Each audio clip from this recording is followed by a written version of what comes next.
Welcome to Positive Talk Radio. Our goal is simple: to explore evolving ideas one conversation at a time. So, stay with us as right now we present. We've got a great adventure for you today. A very funny lady. She's an author. She is was a world-class athlete. She's the mother of two. She's got 4 cats and 3 dogs, and so her pet bill has got to be higher than her food bill. It's pretty dramatic. And her name is Randi-Lee Bowslaugh, right? Yep. Oh, got it. Good. Goodness gracious. She's an author, speaker, and she's an advocate. And we're going to talk about her new book. That's right. She's got a new book that's coming out. It's a new book. It's coming out in May, I believe. And May 20th. You know, my wedding day and my divorce day were both May 21st. Really? I don't know how I managed that, but it was pretty cool. So anyway, but the 20th cool. is in the professional lingo that we use. The book is dropping on the 20th of May. Exactly. Get it now. So you can That's right. Right on the day. But if you go to rbwriting.ca, you can pre-order the book now. I think it's well worth your time, especially since the subject matter is really pertinent to what's going on today in both Canada and the United States, which she is currently in Canada. And I got to ask you, because I have not met anyone. I've been doing this a while. I've not met anybody who actually took a vacation to Cuba. That's my second time going, actually. Really? Yes, it's amazing. The beaches are awesome. The people are so friendly. The weather's perfect. The food, the first time I went, the food not so good, but the second time I went, the food was amazing. Oh, wow. How long did you spend there? A week. Oh, wow. So are the beaches pristine and clean and kind of empty? What do you mean by empty? Like they're full of people? Oh, there's lots of people that go to the beach and stuff. Because I'm thinking that the tourist trade is not, because people from America, I mean, we're like, you can almost hit a golf ball there from Florida, but we're not allowed to go there. At least I don't think. I know you couldn't for a long time. I don't know if the rules have changed around that or not. But yeah, Canadians, tons of us go. So it's pretty much all Canadians. There's a few, Europeans and stuff that come over, but I'm going to say like 90% of their tourism is Canadians. I'm willing to bet, and I'll stand by this forever, that if we were to, because I believe there's not a blockade, but we're just not allowed to go there. What do you call that when you like a word that came to my mind? It's not the right quarantine. Word. It was like quarantine, a sanction. Something like that. Yeah, so we're not allowed to go there, but I'm convinced that if you allowed a bunch of Americans to go with pockets full of money, it would change their economy, it would change their community, it would change their government and everything, because everybody wants to make a little bit of money, have a nice life and stuff, and they're no different. So no, exactly, and they're all very nice. So you go, you give them tips and stuff because they're really good at what they do, and that's how they make more of their money to have that better life, is by leaving them a couple dollars here and there. And a couple of dollars to them is a lot of money. Exactly. Yeah. That may be all they may work for $2 a day or $3 a day, and we are so darn lucky in Northern America that we've got everything we've got. But so I want to kind of go over your bio a little bit. We did the first time that you were here, and that was in December of 22. And we talked about your book, Thoughts of a Wanderer and A Mother's Truth. And we also talked about the fact that you're a personal trainer, and you are, I still can't get, you are such a sweet person who is a national kickboxing champion. Yeah, kicking people in the head's fun. Knocking somebody's head off is fun. It is just fun as long as they're not doing it to you. Exactly. I thought see, in my world, when I was a kid, it was about the time that Rocky was released, and so I thought, I want to do a sport. I want to do boxing. What I didn't realize was I grew up in an upper middle class family and did not have the anger built up that you need for a sport like that, and so I treated it like a sport. They treated it like it was life and death. And when you treat something like it's life and death, that's it. It is a big difference. Yeah, it's hard to do. So since all the way back in December, what you been doing with yourself? Other than going to Cuba, finishing the book. So now it's out. It's live to pre-order. Working on my YouTube show, hiding from the winter, snuggling my animals. And so I want to know, you've got 4 cats, 3 dogs. Who gets the bed? Me and the dogs. And then the cats and my husband sleep upstairs. So he gets the cats, you get the dogs. Pretty much, yeah. Oh, very, very, very good. That's a something that is happening more and more. Is that it used to be that married couples needed to sleep together. That's just kind of they had a king size bed. Before that, if you think even further back, they didn't sleep together and they had their own quarters. Really? Well, think about like the medieval times. Like I'm talking, think way back. Yeah. You didn't sleep in the same room, even same wing of your castle. Oh, that's true. If you were lucky enough to have a castle. Well, yeah, obviously, but your home is your castle, and so he can sleep elsewhere.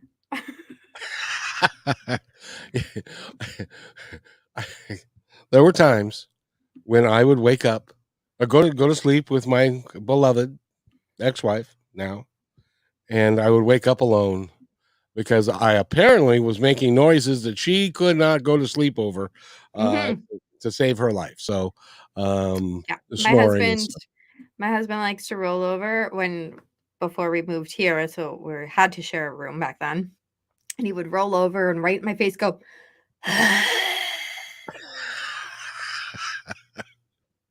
Yeah, no. And he's one of those people that has to set like a bajillion morning alarms and doesn't actually wake up till the last one anyways. So I would like literally kick him out of the bed, like literally with my feet. I mean, like push him, kick him out.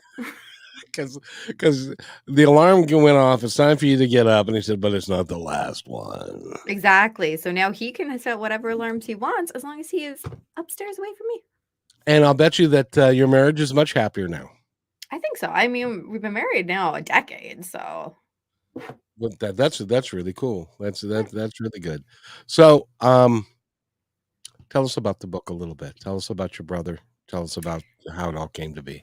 All right. So the book is called Goodbye Too Soon. And it, like I said, it releases May 20th. And the reason that I picked that date is that will actually be the 2-year anniversary of his death. So 2 years ago on May 20th, and I share their story in the book, but and it'll go much more in depth, but I was at the pool store getting my water checked for our pool, and I got a call. Well, actually, I'll say a call, but the more details in the book, like I said. So I got a call saying that Brandon was dead. That's my brother's name. And I was like, what? And so they gave me another phone number. I called the other phone number, talked to a police officer, and yeah, he was gone. So I'm standing there in the parking lot because it's COVID, so we couldn't go in the store. Standing there in line in the parking lot waiting, and I'm like crying. I have my sunglasses on though, and I'm crying because this is horrible news. Trying to figure out what the heck. I'm like, I can't leave because I need my pool water tested, and him being dead doesn't change the fact I need it tested. So even if I leave now, I'd have to come back. And there's nothing that you can do if you left now anyway, because everything is already done. Exactly, right? Plus, you really shouldn't drive while you're emotional. Right. So the guy came, he checked my water. I had to buy more calcium for my pool. But by then I had enough time to kind of calm down to drive back home. It's only about a 5-6 minute drive, so it wasn't too bad. But I was the one that had to tell my mom. So yeah, that was pretty bad.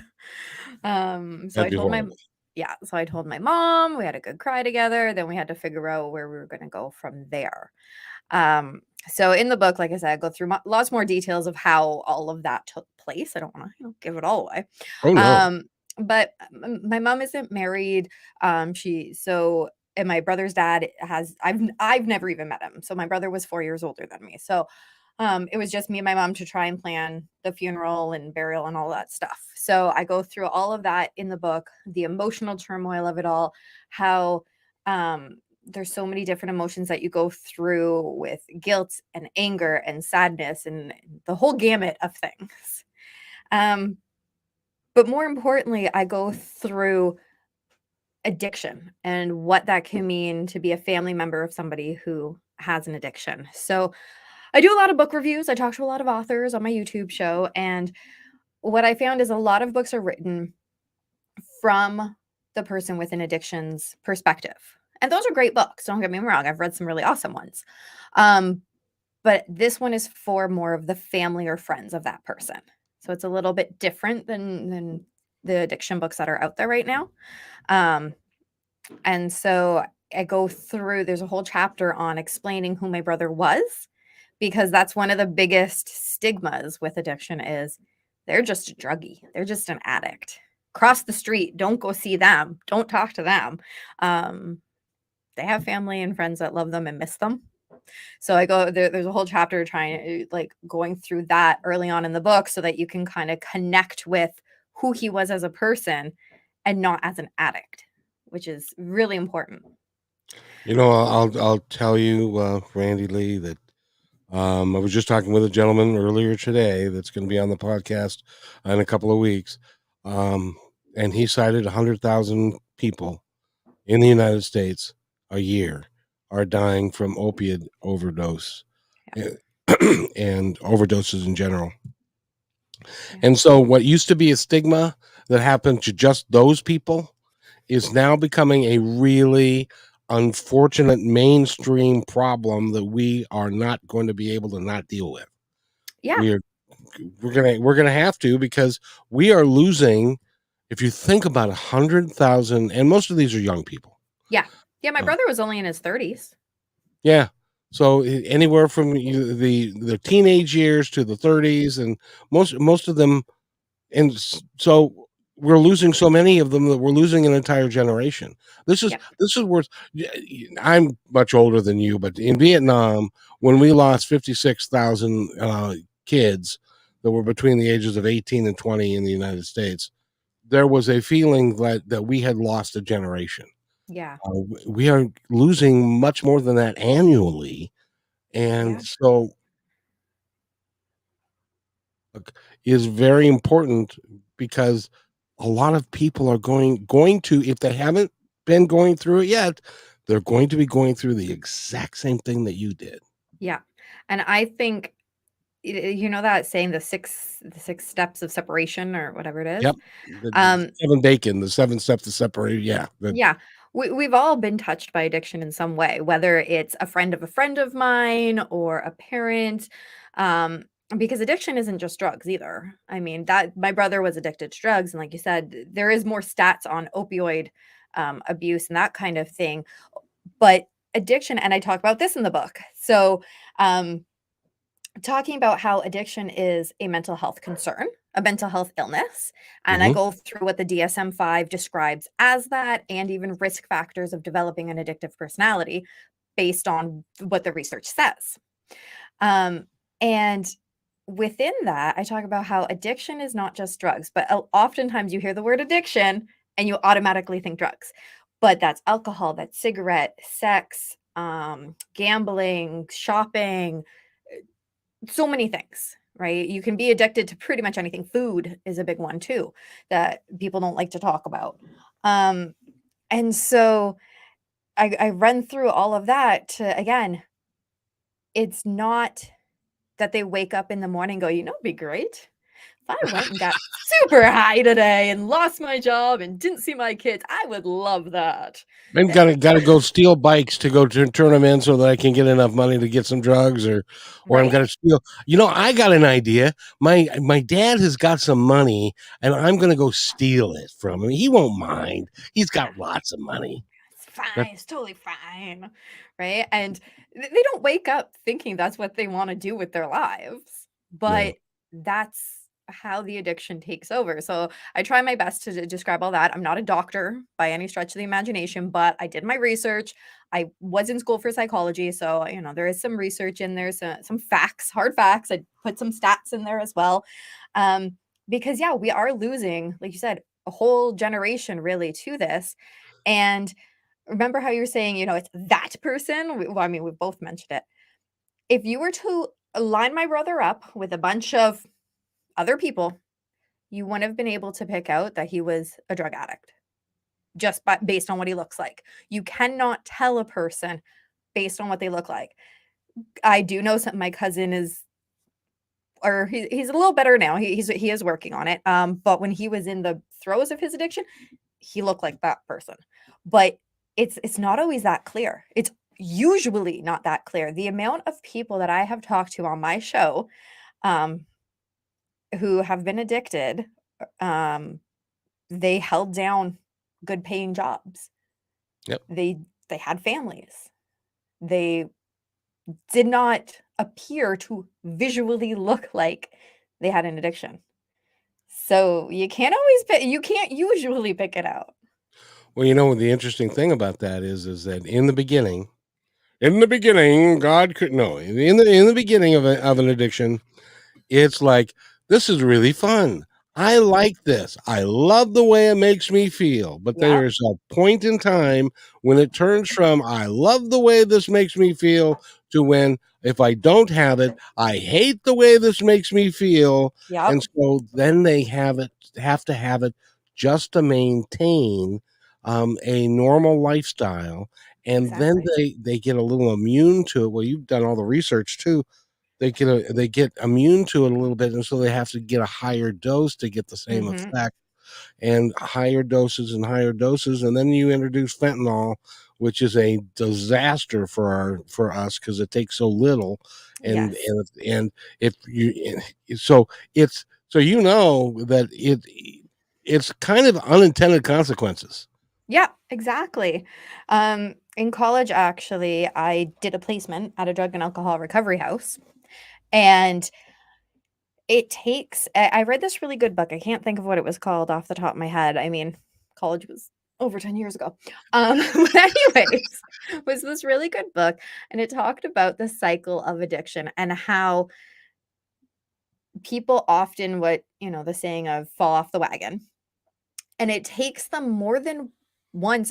I can't remember the stat in the book, but it was more than 3 times, I think, of trying to, get help before the help actually stuck, Yeah.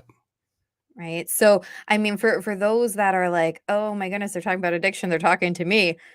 It's okay if you tried and it don't work the first time or the second time or the third time. What matters is you keep trying. Why do you think it is that so many of us consider it a quote unquote moral failing or a weakness that you have that it certainly wouldn't happen to anybody that I know because my people are strong and they're not morally Yeah. separate and weak like that. Why do we think like that? Any idea? That is a really good question. I think it has a lot of different layers to it. So, going back to my brother, when he died, my mom didn't want to tell people how he died. Right. And in fact, when I told my mom I was going to write a book about it, she wasn't all that happy at first. She's okay with it now. She's totally chill with it now.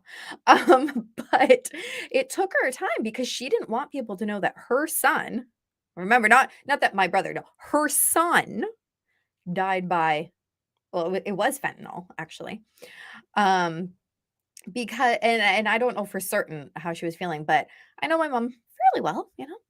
Um, and Yeah. I think it had a lot to do with it made it look like she didn't raise him right. She failed Correct. as a parent Yep. because he was addicted to drugs. Yep. What did you do? What did you do wrong that caused him to be addicted to drugs? Exactly. And so I often have to say to her, these were his choices that he made. And in the book, I talk a lot about that and a lot about the guilt associated with having a family member die. Because even though in my head I'm telling myself there's nothing I could have done. I mean, I'm 4 years younger than him. When he started doing drugs as a teenager, I was like 10. Like, what was I gonna do? Nothing. But there is that sense of what could I have done? Could I have said something different? And I talk about the last couple of conversations I have with him. I talk about that in the book, and again, it's that sense of could I have said something different? No. But in the process of dealing with it all, it's could I have? Should I have? Um, would it have made a difference? But ultimately, it's their decision. All we can do is be there for them, and that doesn't always mean being directly there for them. So what I mean by that is, um and again, all of this is talked about in the book. I really go into a lot of the depth about the emotional side of things, um, Yeah. and loving them from a distance. In fact, the book's original title was gonna be, Loving from a Distance, but then I liked Goodbye Too Soon a little better. I think Um Goodbye Too Soon says a lot Yes, about, because he left the planet way too soon. exactly. And so but the original title was gonna be, Love from a Different Distance, because in order to maintain my mental health and my safety, because that's the other thing about people with addictions, is they're not always safe to be around. So to protect myself and my kid, I had to set these boundaries in place where I am there for you. If you need a drive to detox, I will drive you to detox. If you need pots and pans for your house, I will get you some pots and pans. No, I am not giving you money. No, you're not coming over to my house. No, I'm not going to continue a conversation with you if you start calling me the B word.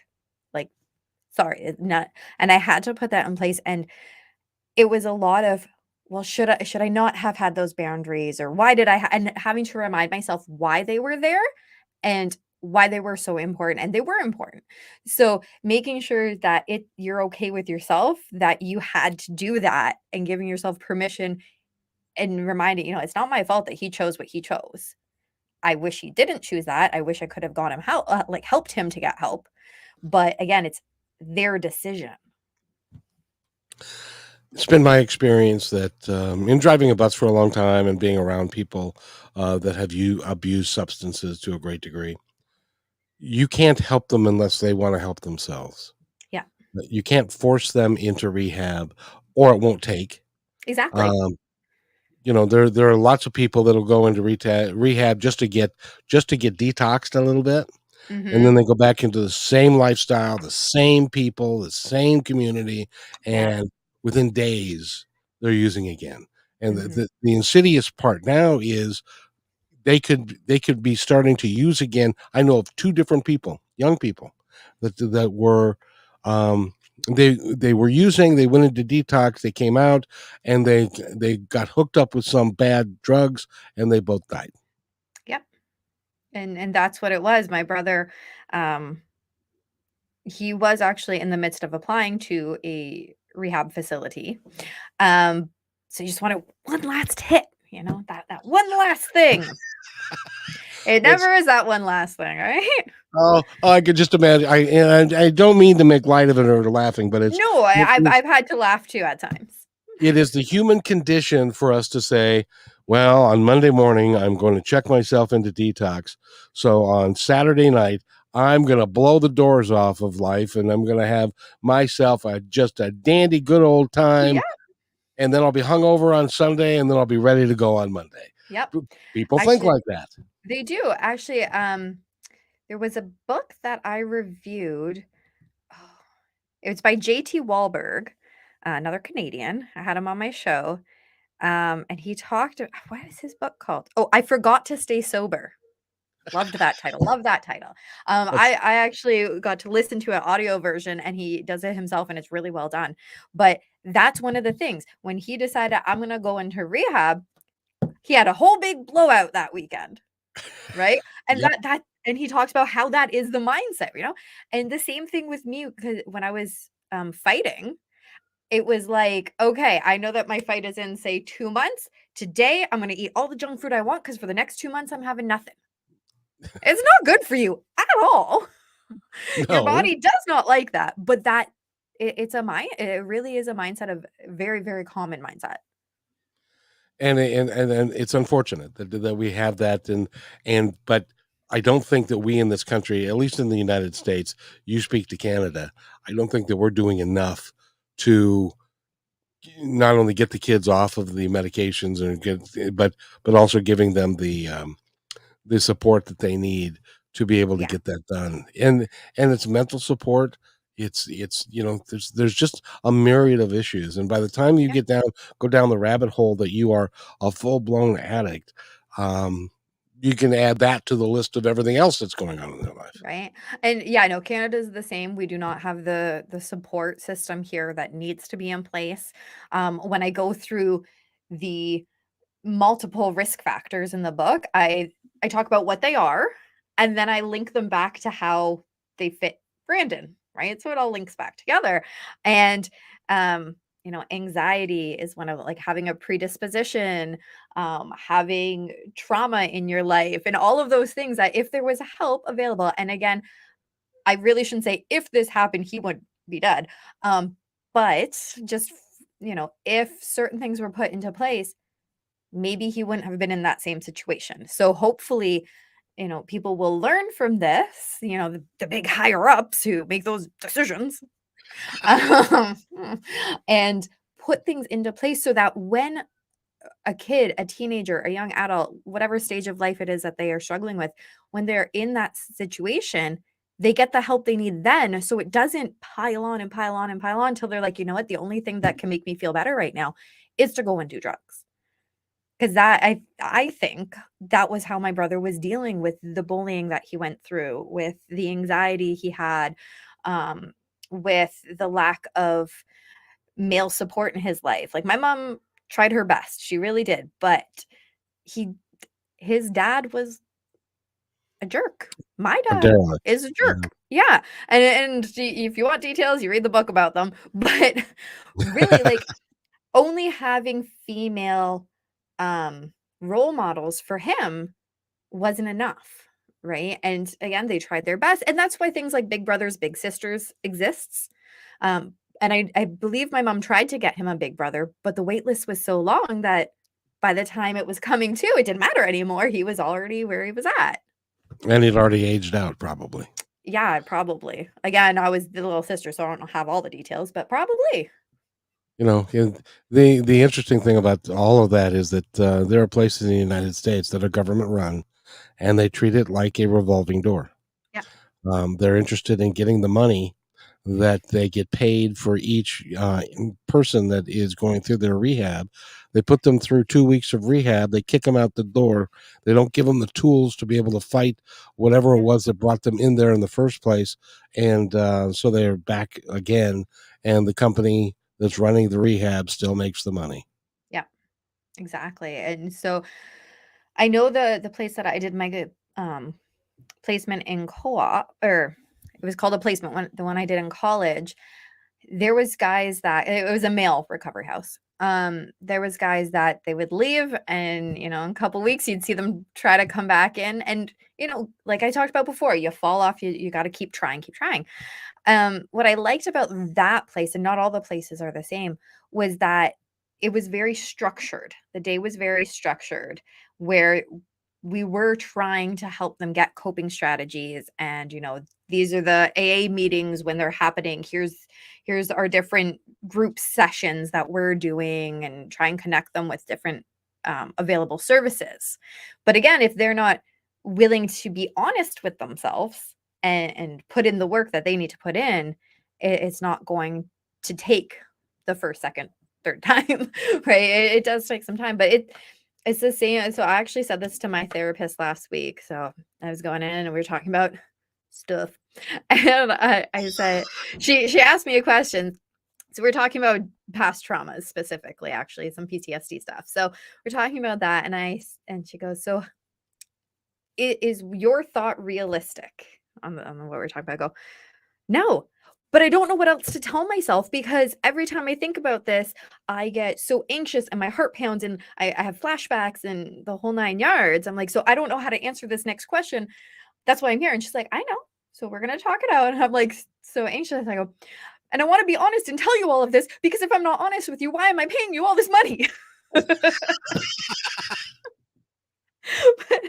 that's just it. You have to really be honest. And it's not like that was our first session. I don't think that I would have been able to say all of the different things that I said to her in even one of the first couple of sessions, but I've been with her a long time now. So we're able to kind of crack open that shell a little more. But if you're not honest, it's not going to work. And part of the problem is, until you get into it, sometimes you don't even know what to be honest about, because you don't know what it is that's really going on inside of yourself. Oh, exactly. Yeah. She asked certain questions and I'm like, oh my gosh, I didn't think of that. that happened to my ex-wife. We were sitting in a group meeting, and it was everybody was going around, and the facilitator was talking to each person in turn and saying, how are you? What is your life like? They turned to her, and she looked my wife straight in the eye and said, how is your life today?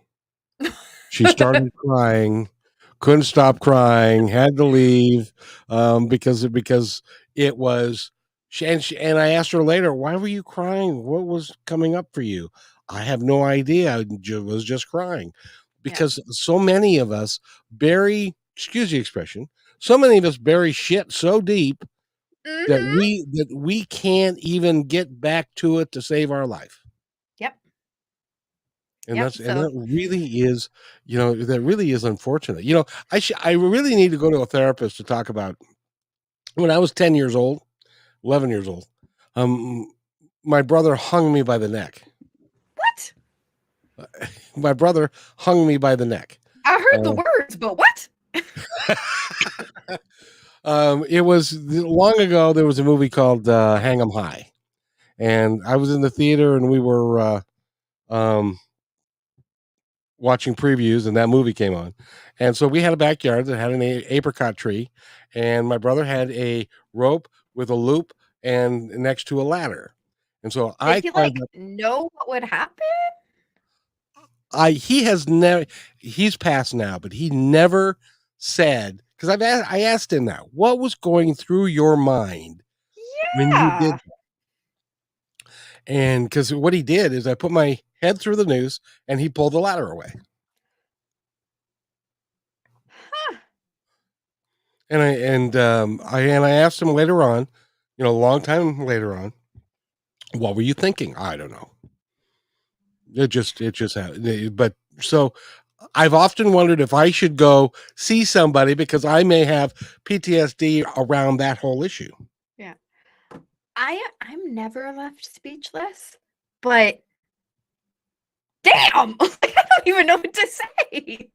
I know that's I've never heard of that, of a brother doing that to someone. Well, he also put me in the dryer one time and turned it on. But you're telling the story like there was no malice to it, right? It was just like, oh yeah, we just were doing this in the backyard, just hanging out together.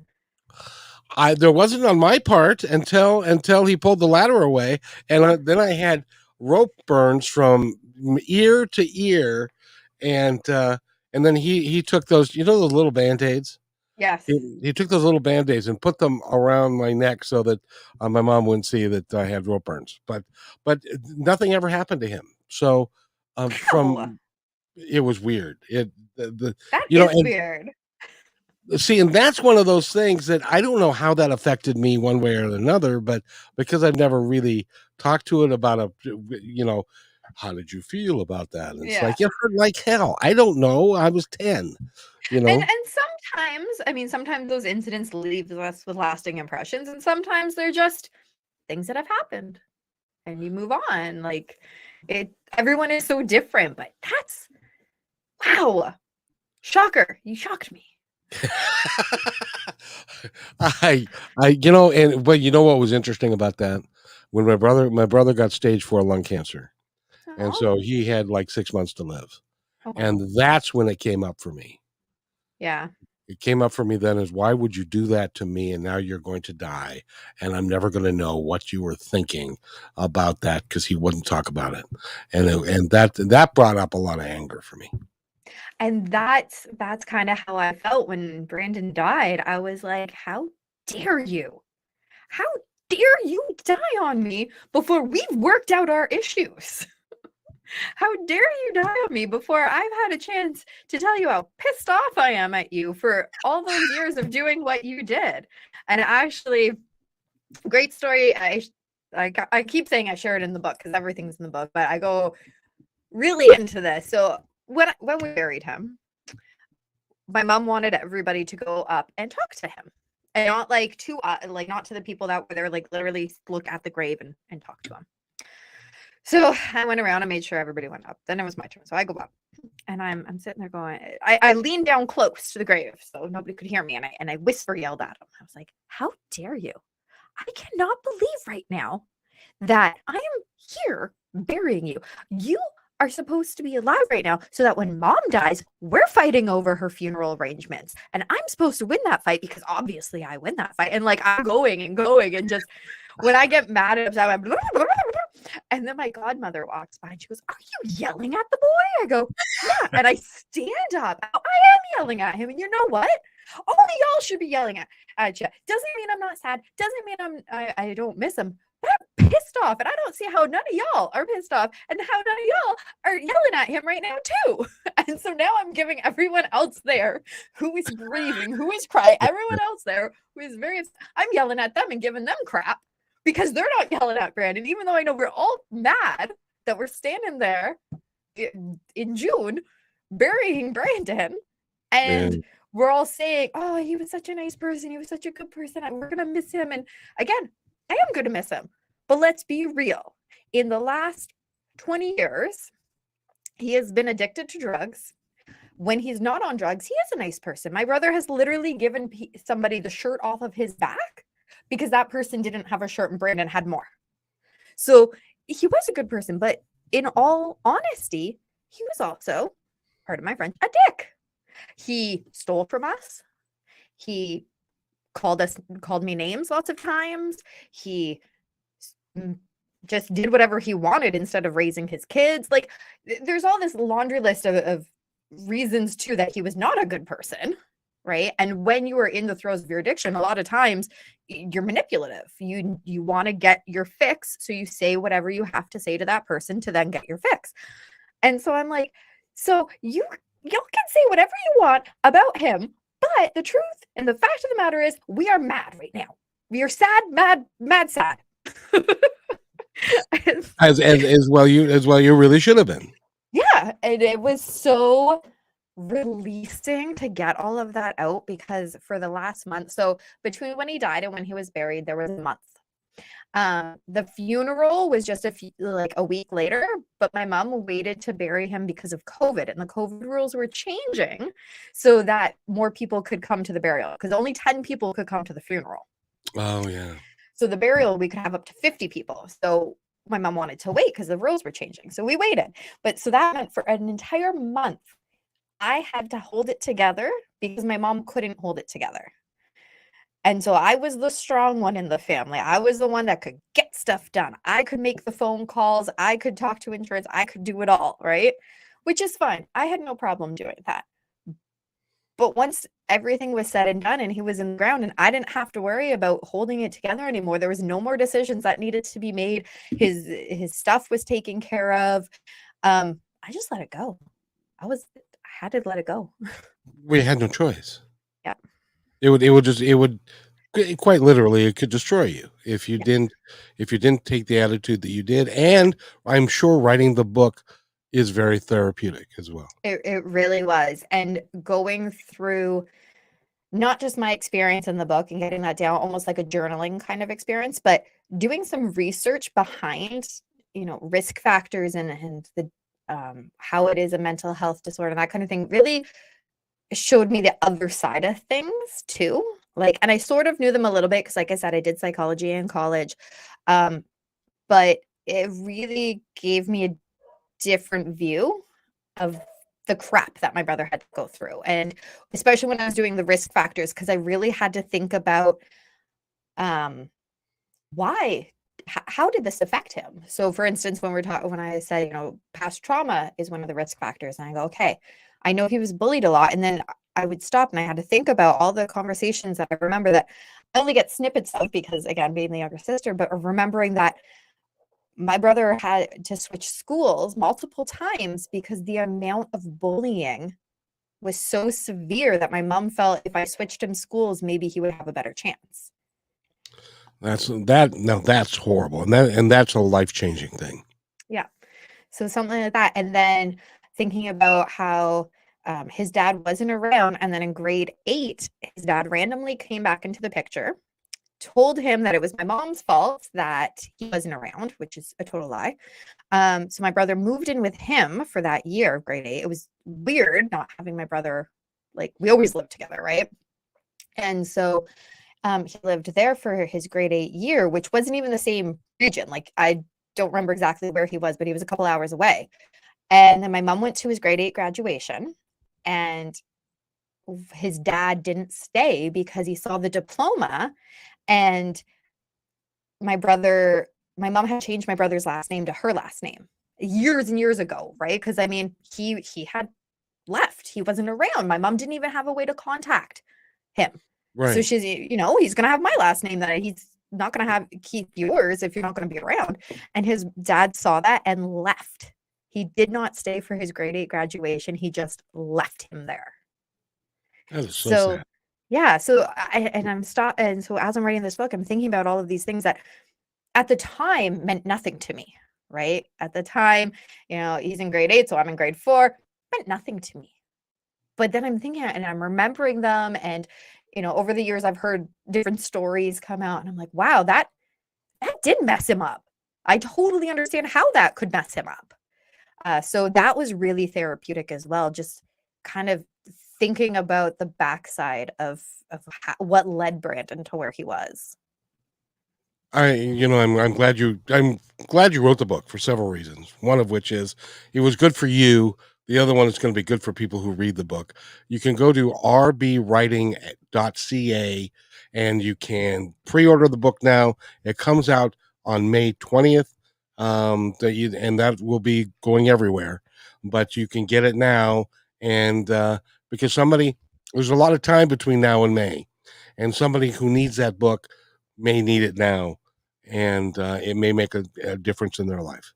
It might save a life. Oh, that would be wonderful. Yes, it would be. Can we talk about your podcast real quick? Of course we can. What's the name of your podcast? So it's called Write or Die Show. So Write, WRITE, or Die Show. It's for writers.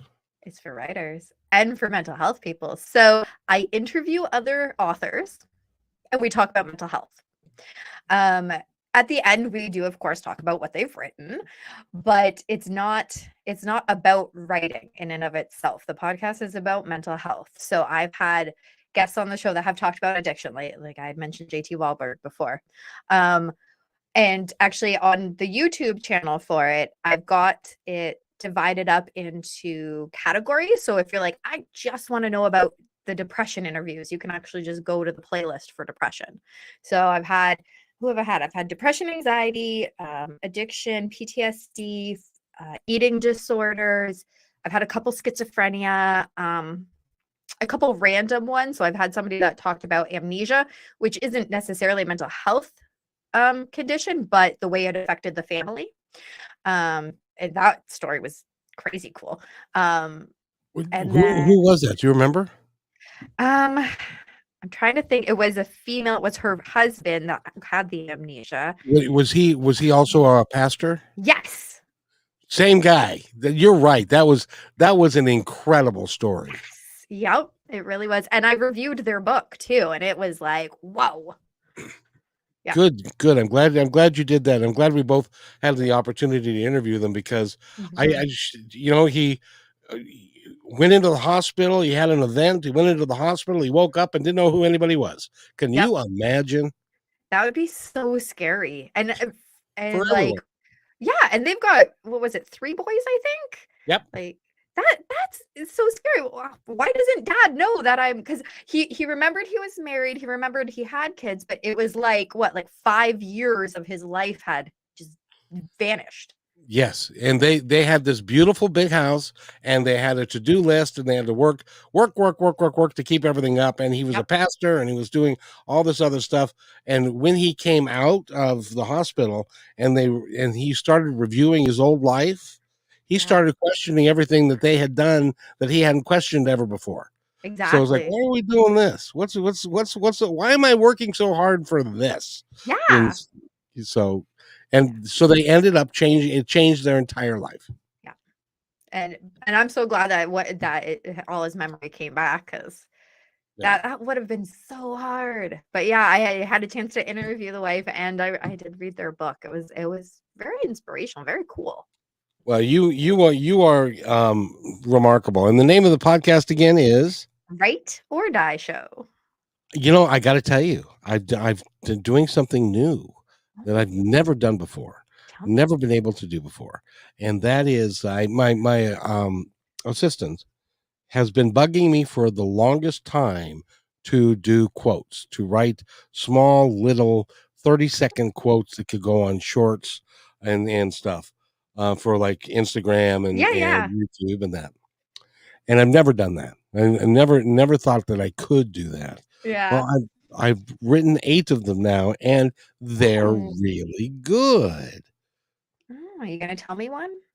Well, I can actually even let me see if I can't bring one up so you can see, and you can see the work Oh. that she's done with it as well. It really is pretty cool. Ooh, that's exciting. Actually, I know I've been trying to take little snippets of my interviews so I could post them on TikTok. And I remember sometimes, and I try very hard to do it, but I really should get better at it. And like you said, put it on my Instagram and stuff too. Yes, and so here, let me see if I'm okay. just filling time while you find it, so we're Thank you. not dead. Tell everybody about your podcast one more time. Yeah, so the Right or Die Show, it's available on YouTube, at Spotify, Apple Podcasts, anywhere where you want to listen to it. It's available on that as well. If you do want to watch it on YouTube, be sure to hit the subscribe button or follow if you're doing it on Spotify, so that we can up the subscribers and everything. And it's all about mental health and a lot of useful information on there. Yes. Okay. So this is one that I did yesterday. Okay. It has been downloaded or viewed 1,100 times on YouTube since yesterday, Dang. and 500 times on Instagram or on TikTok and stuff. But this is what she and I are coming I up don't with. think I follow you on TikTok. I'm shocked, simply shocked, darling. Oh, I do right now. I do right now. Is it Yeah, just Positive Talk Radio, or is it something else? I believe it's Positive Talk Radio. Yeah. I followed So you right so, but pay attention. Watch this. now. I am.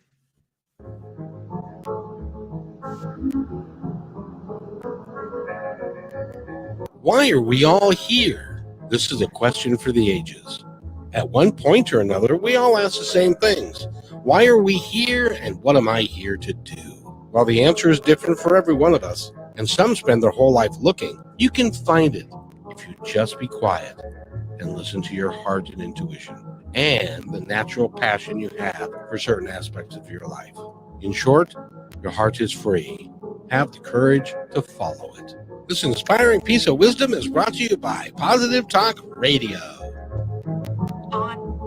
So what do you think? That was really good. Well, good. That would take like so much effort, like to find all the little clips and stuff. Oh, she is just. I've been working I'm with following you her now. for like 6 months. She's just phenomenal. That is awesome. And as I'm watching it, I'm going, I could take like some of my poems, because obviously I have poems, and I could do that. But then I'm like, Yes. I gotta find all the little video clips to do it all.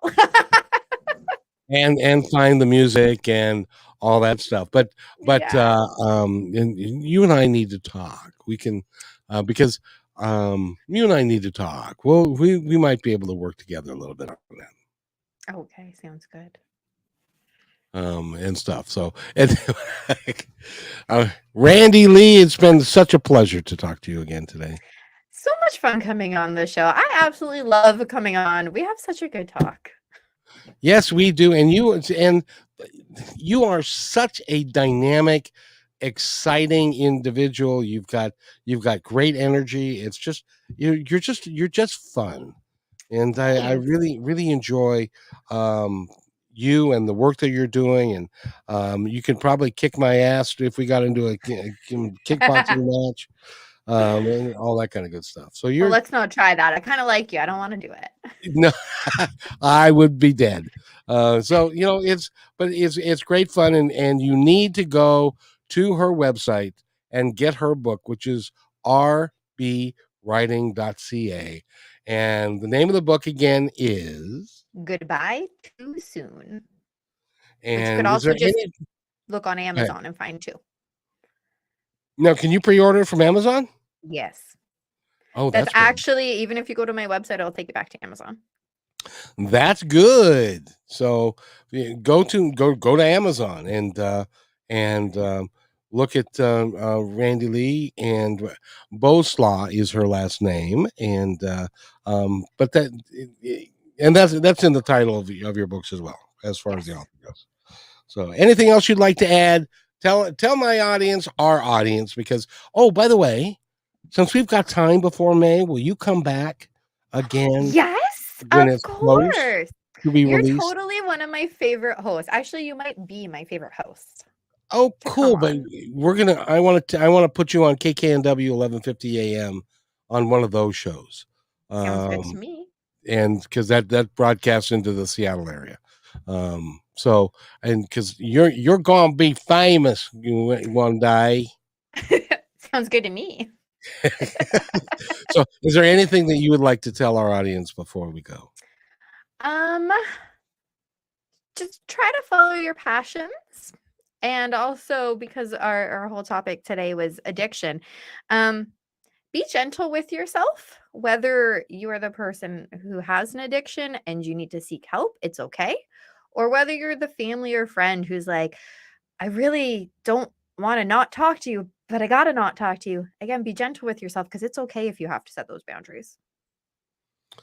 And in some cases necessary. My son's best friend from high school, he got into pot, then he got into barbs, then he got into heroin, and he Yeah. started and doing that. Nobody knew. His dad didn't know. His mom didn't know, and so they Yeah. said, "We're good." And then he said, "I want to go to school, go to college. I want to go away to college."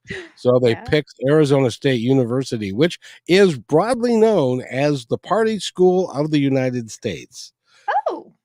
He lasted a quarter, spent $20,000, and became addicted to cocaine and Oof. heroin. And then he Oof. came back, and they still didn't know, and he stole $25,000 from his father, Wow. his stepfather, because he had a safe in his house, and he knew the combination. So you don't know, you just You don't don't. know when it can No. happen, and you might not even see it until it's too late. Yeah. So pay attention. So thank you again, Randi-Lee. It's been such a pleasure having you here. Thank you so much for having me again, and I look forward to being on again. You have to. It's a rule. Okay. I just made that up, and it's a rule, and it's enforceable. Dang it! So there. All right, I like it. Okay, wait right there for a sec. Hey, thanks for enjoying this episode all the way to the end. Please give us a like and subscribe to this channel. This has been a production of PositiveTalkRadio.net. Please visit our website, oddly named PositiveTalkRadio.net, for more details about us and our mission, which is to provide great positive programming designed to inspire us all. I'm Kevin McDonald, and I'm proud of these shows, and I truly hope that you'll like them and share them with friends and family. So on behalf of our entire team, remember, be kind to one another, because Each other's all we got.